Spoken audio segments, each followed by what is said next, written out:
നെയ്യാറ്റിൻകരയിലെ ഗോപൻ സ്വാമിയുടെ സമാധിയിൽ നിലപാട് വ്യക്തമാക്കി ഹിന്ദു ഐക്യവേദി. കേസിൽ നിയമത്തിന്റെ വഴിയെ നടക്കട്ടെ എന്നതാണ് ഹിന്ദു ഐക്യവേദിയുടെ പ്രഖ്യാപിത നിലപാട്. മറ്റെല്ലാം അവാസ്തവം. സമാധിയുടെ പേരിൽ മുതലെടുപ്പ് നടത്താനുള്ള SDPI ശ്രമത്തെയാണ് ഹിന്ദു ഐക്യവേദി എതിർത്തതെന്ന് ഹിന്ദു ഐക്യവേദി സംസ്ഥാന സെക്രട്ടറി സന്ദീപ് തമ്പാനൂർ ജനം ടിവിയോട് പറഞ്ഞു. നെയ്യാറ്റിൻകര ഗോപന്റെ സമാധി വിവാദങ്ങൾക്ക് പിന്നാലെ ഹിന്ദു ഐക്യവേദിയുടെ പേരിൽ വ്യാജ പ്രചരണങ്ങൾ വന്നു.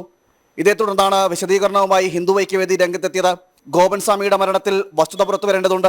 നിയമപരമായ നടപടിക്കൊപ്പമാണ് ഹിന്ദു ഐക്യവേദിയുടെ നിലപാടെന്ന് ഹിന്ദു ഐക്യവേദി സംസ്ഥാന സെക്രട്ടറി സന്ദീപ് തമ്പാനൂർ പറഞ്ഞു. ഗോപൻ സ്വാമിയുടെ സമാധി വിഷയവുമായി ബന്ധപ്പെട്ട് നിലവിലുണ്ടായിട്ടുള്ള ഹിന്ദു ഐക്യവേദിയുടെ പേരിലുള്ള വിവാദങ്ങളെല്ലാം തന്നെ അവാസ്തവമാണ്. ഹിന്ദു ഐക്യവേദിക്ക് അത്തരത്തിലുള്ള നിലപാട് ഈ വിഷയത്തിൽ ഒരു സമയത്തും സ്വീകരിച്ചിട്ടില്ല.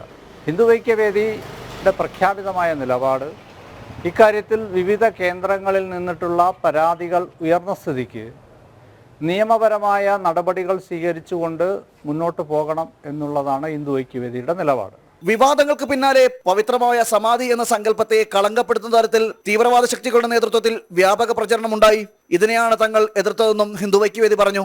ചില തൽപര കക്ഷികൾ, ചില തീവ്രവാദ സംഘടനകൾ ഇതിൻ്റെ എതിർഭാഗത്ത് നിന്നുകൊണ്ട് ഇതിനെ ആ സമാധി എന്ന് പറയുന്ന ആ മഹത്തായ ആ ഒരു കാര്യത്തെ ഇല്ലായ്മ ചെയ്യുവാൻ വേണ്ടിയിട്ടുള്ള ബോധപൂർവമായ ശ്രമം നടക്കുന്നതായി ഹിന്ദു ഐക്യവേദി ആശങ്ക പ്രകടിപ്പിക്കുകയാണ്.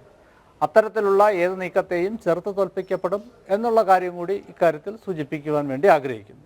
കേസ് നിയമത്തിന്റെ വഴിയെ തന്നെ പോകണം എന്ന് തന്നെയാണ് ഹിന്ദു ഐക്യവേദിയുടെ നിലപാട് സ്വീകരിക്കേണ്ടത് ജില്ലാ ഭരണകൂടമാണെന്നും ഗോപൻ സ്വാമിയുടെ കുടുംബത്തെ കൂടി വിശ്വാസത്തിലെടുത്തുകൊണ്ട് കേസിന്റെ വസ്തുത പുറത്തു കൊണ്ടുവരണമെന്നും ഹിന്ദു ഐക്യവേദി ആവശ്യപ്പെട്ടു.